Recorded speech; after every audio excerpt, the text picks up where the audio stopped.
Professora Kátia Morozov, um prazer estar com você, né? Uma pesquisadora tão séria, tão responsável com os estudos relacionados à educação à distância, educação em tecnologias. Então, é um prazer para nós estarmos recebendo, tendo a honra de te ouvir, de aprender um pouco mais com você. E a formação que vocês estavam assim, participando junto a eles era essa formação de questões didático-pedagógicas, de acompanhar. A gente fazia um curso de especialização, que chamava a formação de orientadores e profissionais para a educação à distância, mas ele nunca tinha uma oferta aberta. A gente fechava os convênios, entendeu? Com as instituições. Só instituições públicas, a gente nunca... Enfim, houve algumas decisões também institucionais. A gente só trabalhava com instituição pública, a gente só trabalhava nos sistemas de parceria. Então, não era uma coisa de dinheiro de cá, não, eram sistemas de parceria mesmo, institucional. E os projetos internacionais que tinham financiamento, mas eram as agências financiadoras, né? Eu era a FINEP, no caso a gente teve da ACD, depois a gente teve uma parte também da União Europeia, enfim. Então, essas coisas, até que nessas expansões a gente nunca saiu do estado do Mato Grosso. Essa foi uma decisão do núcleo. E eu esqueci de dizer, em 1992 foi criado o Núcleo de Educação Aberta e à Distância no Instituto de Educação. Então, a gente tem o núcleo desde 1992.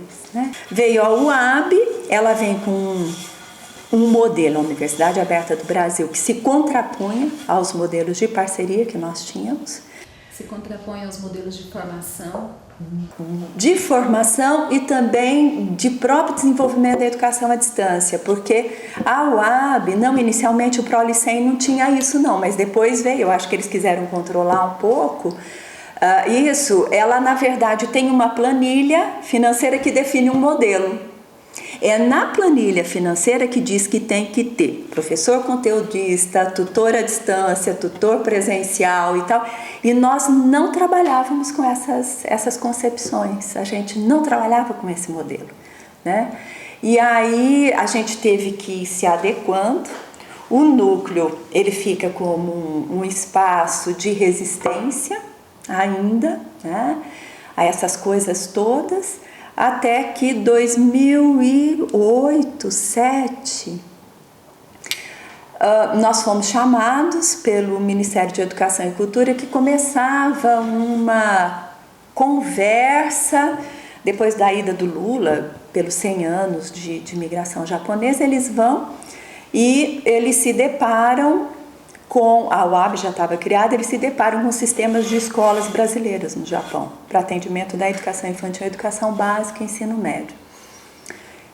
Naquela época eram mais de 112 escolas, mais ou menos, e todas elas com grande problema de homologação pelo MEC, sobretudo por conta da falta de professores profissionais formados na área das licenciaturas. Então não havia como fazer essas homologações, enfim, né? E aí o MEC, ele propõe uma formação, assim, meio aleatória. A gente falou, não, calma, a gente pode até ajudar vocês, mas vamos ver o que é, não adianta a gente ir lá falar, vamos fazer uma formação. Aí a gente fez um levantamento junto com a Embaixada do Brasil em Tóquio, e aí a gente foi ver que esse sistema, ele atendia basicamente a educação infantil e os anos iniciais de ensino fundamental. Por quê? A hora que os meninos adolescem lá no Japão, que eles, né, as famílias normalmente mandam de volta para eles fazerem ensino médio aqui, a universidade aqui, que lá é muito caro. Então a gente falou, olha, não adianta entrar com física, química, matemática, a gente trabalha com a formação para o pessoal da educação infantil, anos iniciais, porque 80% do atendimento dessas escolas era para esses níveis, né? Aí o MEC aceitou. A gente faz um projeto caracterizado como experimental. A nossa relação de trabalho era de um orientador para 15 alunos apenas, um professor para no máximo 90 alunos, porque o uso das tecnologias seria de manhã à tarde à noite, né? A gente tinha os encontros presenciais, houve a produção de material específico para isso e, assim, o núcleo ele colocou algumas condições para a gente poder trabalhar. Não seguir o modelo da UAB, nós faríamos um modelo bem específico mesmo, considerando mediação intensa, né? Um trabalho intenso mesmo. Isso era 2007, 2000, 2008 veio a crise, aquela crise econômica e tal, né? E aí muitos brasileiros retornaram e aí o projeto ficou meio assim, vai ou não vai, porque seria o governo brasileiro a financiar. De toda maneira, quando a gente faz o edital, foi para 300 vagas, havia naquele momento 78, 79 escolas brasileiras atuando basicamente com educação infantil e anos iniciais do ensino fundamental. Houve uma inscrição de 600 e não sei quantos possíveis formandos, né? Desses foram aprovados 300, que foi o que foi estabelecido com o MEC, entendeu? A gente fez 6 centros de apoio no Japão, que eram os locais em que havia mais concentração de brasileiros. Foi muito interessante, a gente tinha uma parceria, de novo, a ideia era parceria, nunca... Então, aí a gente teve a Universidade de Tokai, no Japão, que se interessou pelo projeto. Essa é uma outra história comprida, mas não cabe aqui. Mas, enfim, a Universidade de Tokai, ela se dispôs a ficar conosco na criação desses polos e tal. E a gente procurou, sobretudo, os espaços públicos, com as prefeituras e tal, né? E aí a gente faz esses 6 polos, foi muito interessante, foi lindíssimo o trabalho. Só retomando, isso foi em que ano mesmo? A gente começou o curso no dia 11 de julho de 2009, com presencial lá na Universidade de Tokai, para eles saberem como que a gente ia trabalhar com o Moodle. Qual seria a cara do Moodle? Aí já era o Moodle. Aí a gente customizou o Moodle. O Moodle, ele tinha uma personagem que se chamava Tika. Tika em japonês é sabedoria, né? Aí ela começa criancinha. E aí, quando ela termina o curso, ela tá uma mulher linda. Ela vai passando pelas transformações. Você vai mostrando o crescimento também. A ideia era mostrar o crescimento do aluno ali durante o crescimento do aluno, dela como profissional e tal. E foi muito interessante que teve várias disciplinas ou áreas de conhecimento que desenvolveram toda a sua proposta pedagógica em torno dessa personagem. Lindíssimo, assim. Lindíssimo, sabe? Aí a gente tinha uma página do curso, isso porque assim, quem financiou? Metade do projeto foi financiado pelo MEC, metade pelo Banco do Brasil. O Banco do Brasil, ele tem que dar publicidade àquilo que ele financia. Então a gente tinha uma página do curso, com os polos, mapa, como é que chegava as equipes, né? O projeto do curso, as relações, como é que se dava, e a gente tinha o Moodle, né? E o Moodle, ele era um Moodle, assim, altamente customizado. A gente tinha uma equipe de arte, a gente tinha uma equipe de gente que nos ajudava. Então, assim, a gente queria mais espaço de memória. E os informáticos diziam, não dá. A gente dizia, dá, vamos fazer. E, de fato, tudo aquilo que a gente... Só que, assim, você briga pedagogicamente 24 horas no dia, né? A gente fechou o curso no dia 7 de dezembro de 2013, fechamos. Dos 300 que iniciaram, 234 se formaram. Nossa. Isso considerando terremoto e tsunami que a gente teve pelo meio do caminho, entendeu? Que ficamos sem energia. Isso é um dado bem relevante, bem assim... Vocês chegaram a publicar sobre isso também? Tem um livro que saiu agora. Está na editora da EduFMT, ele é e-book, chama Relatos de uma Travessia. Ele teve duas pretensões. De dizer como é que foi o desenvolvimento didático-pedagógico do curso, como é que os professores desenvolveram seus materiais, de como é que foi o trabalho e tal. E o outro, de um relato de travessia mesmo, né? De você entender a educação à distância e tal, e tal, e tal. Aí ele teve um financiamento que foi parte do Banco do Brasil. A gente tem um PROCAD que vai acabar agora, que é um programa da CAPES de fortalecimento das pós-graduações. Aí a gente pediu autorização, eles autorizaram. Então, 50% desse trabalho foi financiado pelo banco e 50% pela CAPES. Com certeza. Dá uma olhada. Fica a dica para leitura, Relatos de uma Travessia. De uma Travessia, EduFMT. EduFMT, disponível e-book. E-book. É só chegar lá e no menu tem e-book. Vai lá no e-book, você já baixa e tal, sem problema nenhum. Bom, essa experiência, ela redunda num trabalho muito interessante de compreensão um pouco mais sobre as tecnologias, tem algumas pesquisas e tal, né? Só que é o seguinte, qual que é o grande limitador? A gente consegue fazer muita coisa com o Japão e a gente não consegue fazer muita coisa com o interior do Mato Grosso. Entendeu? Então isso é muito frustrante, né? Porque a gente fazia as videoconferências, webconferência, e assim, a gente usou intensamente os recursos que a gente tinha para interação, né? E de fato havia uma mediação didática, pedagógica bastante importante, né? Uma dedicação muito grande da equipe. Pela sua fala, eu percebi que houve uma preocupação, inclusive, em ter estudos com relação à questão da mediação e da interação. Sim. A gente marcava o tempo todo isso e fazia uma discussão. Então, os professores, por exemplo, não era só o orientador que trabalhava com os alunos, os professores também, né? Então, você tinha toda uma organização, para você ter ideia. Os nossos orientadores, nesse período, a gente fez um estudo, eles trabalhavam algo em torno de 25 horas semanais na plataforma, né? Bastante. Os professores, eles trabalharam uma média de 20 horas semanais nas plataformas. E, assim, com recursos, sabe, produção de vídeo. A gente fez o uso de outras linguagens, a gente também fez bastante, né?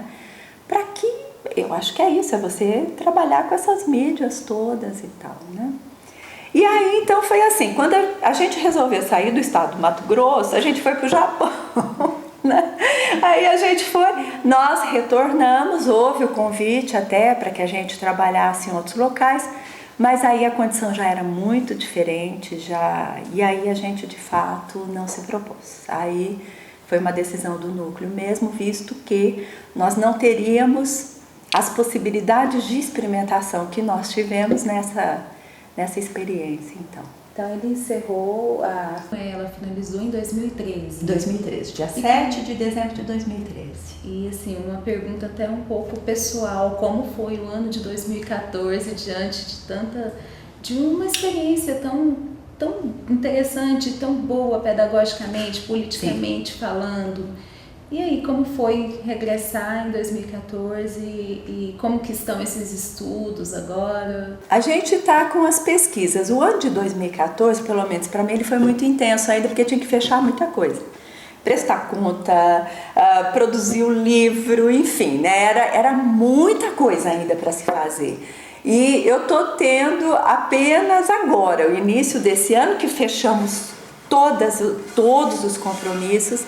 A embaixada brasileira em Tóquio, eles dizem assim, olha, venham com outros projetos e tal, porque essa é adorada pela comunidade brasileira, teve uma intervenção, uma importância muito grande. A Universidade Tokai, a nossa parceira, eles dizem, olha, venham que a gente cedia de novo, sem problema nenhum e tal. Só que as condições são outras. É um outro momento histórico, é um outro momento, tanto para eles, Japão, quanto para nós. A comunidade brasileira diminuiu muito, mesmo as escolas, mas é interessante porque vários dos nossos alunos hoje, eles estão atuando como mediadores culturais. Mediadores culturais? Eles estão nas escolas japonesas ajudando as crianças brasileiras, lá no interior das escolas japonesas, sabe? Então, assim, foi muito interessante porque pode dizer assim, mas aí foi um fracasso, porque as escolas fecharam, várias fecharam pelas crises econômicas todas, né? Não, você teve uma outra possibilidade de trabalho para esses profissionais, né? Por conta da formação. E aqueles que retornaram ao Brasil, a gente sempre tem notícia, né? eles sempre estão dizendo para a gente, quando houve o terremoto de tsunami e o problema de Fukushima, várias mulheres voltaram, inclusive as grávidas, com medo de algum problema nuclear. Naquele momento, 2011, março de 2011, nós tivemos 32 alunos que retornaram. Aí a gente criou o Polo Cuiabá. Então esses alunos, porque a plataforma não tem problema, a plataforma você trabalha. Aí os encontros presenciais que eram semestrais, aquilo tudo que era necessário de ser feito presencialmente, eles iam para Cuiabá. Então a gente também não perdeu esses alunos. E vários deles fizeram concurso aqui no Brasil, nas redes públicas de ensino, então estão todos eles inseridos aí na educação. Uhum.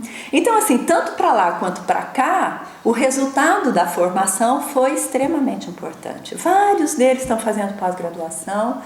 Tem uma menina que foi para os Estados Unidos, tem dois que eu sei que estão nos Estados Unidos fazendo pós-graduação, um outro foi para a Holanda fazer pós-graduação também. Alguns retornaram ao Brasil, estão fazendo seleção para pós aqui, mestrado e tal. Além desses que permaneceram ou continuam nas escolas, ou vários trabalhando, como eu disse a você, como mediadores culturais. Professora Kátia, quando vocês foram iniciar essa experiência no Japão, vocês falaram, olha, o núcleo disse que não adotaria o modelo da Universidade Aberta do Brasil. A gente falou, olha, a planilha financeira vai ser nossa. Sim. E como foi o diálogo com o MEC, diante de vocês dizerem não, a planilha será... e nós não adotaremos esse modelo. Por exemplo, houve uma discussão se a gente precisava de parceria ou não no Japão. A gente falou, nós não trabalhamos sem parceria, pedagogicamente. Então, assim, a gente tentava justificar sempre do ponto de vista pedagógico, né? Nunca porque a gente quer ou porque tem que ser assim. Hoje a Mirza estava dizendo lá, o fuso horário, a diferença é de 12 horas. A hora que a gente ia fazer videoconferência, se lá era 10 horas da manhã, aqui era 10 horas da noite. E a gente muitas vezes ficava com os alunos até 1 hora, 2 horas da manhã.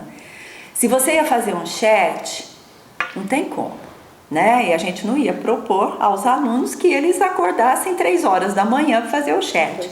Então, assim, havia uma série de situações que elas eram muito específicas. Então, a gente sempre trabalhou com essa especificidade, né? A gente, por exemplo, não tinha orientador presencial, a gente tinha uma coordenação no Japão e 3 pessoas que atuavam nos polos, mas do ponto de vista da logística, né? Todos os orientadores ficaram na UFMT. Então, assim, era tanta coisa diferente que não tinha como a gente dizer que não seria de uma... Aí não dava para acompanhar aquilo. Então, assim... não foi uma coisa de rebeldia, né, apenas, né, mas foi uma coisa muito relacionada às próprias condições de trabalho mesmo que nós tínhamos. E hoje, diante, você é coordenadora do núcleo? Não, então, Cláudia, eu coordenei o curso, coordenei, enfim, várias atividades, núcleo, né, mas hoje eu sou uma pessoa que pouco a pouco me distancio do trabalho da educação à distância, por uma série de razões, né? A principal é justamente o modelo, né? Eu imagino que seja um modelo assim, inviável, né? Eu imagino que a gente teria que ter um processo de avaliação, entendeu? Do que foi essa política pública, de ver... no que é que isso se desdobrou. Então, por exemplo, nesse artigo que eu disse há pouco aí, o que a gente constata hoje na educação à distância? Ela é uma modalidade que ela serve basicamente a 3 cursos: administração, pedagogia e serviço social. 60% das matrículas estão aí. São cursos basicamente femininos, né, que atendem a algo. 80% hoje são mulheres. Eu não acho isso ruim, absolutamente, eu acho muito bom, né? Aquilo que era um processo de interiorização, a gente começa a perceber um movimento de metropolização, eu diria, da oferta da educação à distância, principalmente pelas universidades privadas. Ninguém quer ir para o interior. Ninguém quer ir lá para o Amazonas, até pelas condições, internet, tá? É um curso que, isso é censo, viu, gente? Isso que eu estou dizendo aqui é tudo censo, tá? Não são dados do censo de 2011, 12 e 13. Eu acho que eu trabalhei com o censo de 2013 também, tá? Por exemplo, crescentemente o ingresso no ensino presencial está acertando a coisa da idade. É gente com 18 a 24 anos de idade. Isso, a maioria é um público feminino. É sua maioria na educação à distância, sim. Na educação à distância, cada vez mais é um público dos 28 anos acima, com uma concentração entre 30 e 32, com uma evasão muito grande. Então, assim, nós precisaríamos, assim, sabe, urgentemente implementar um processo de avaliação dessa política pública, né? No sentido de ver que alternativas a gente poderia dar. No artigo eu estou dizendo, ela está se transformando no quê? Basicamente na oferta de 3 cursos, com uma população mais velha. Veja, não é que eu acho isso ruim, é porque ela vai ser taxada de uma formação para determinado extrato social, entendeu?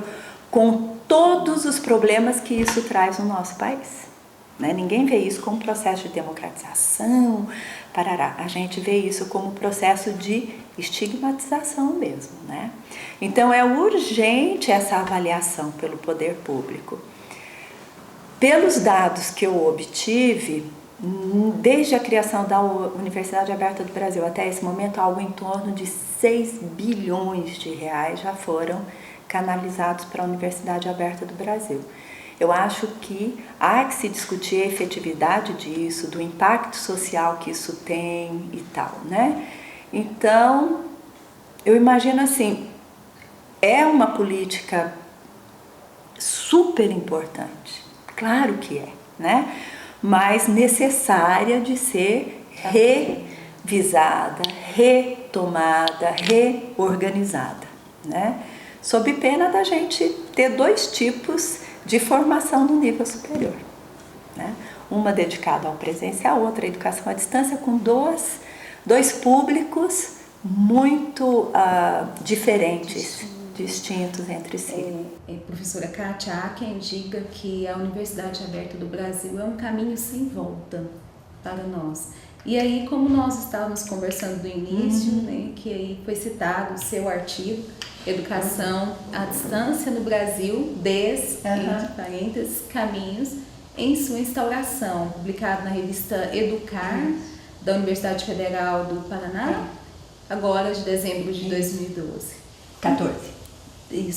2014. Então, diante desse... O que você traz de abordagem? O que você pensa sobre isso? Universidade Aberta do Brasil, um caminho sem volta? Então, é um caminho sem volta se a gente pensar possibilidades alternativas no arejamento dessa política e tal. Aí, de fato, eu imagino que seja um caminho sem volta.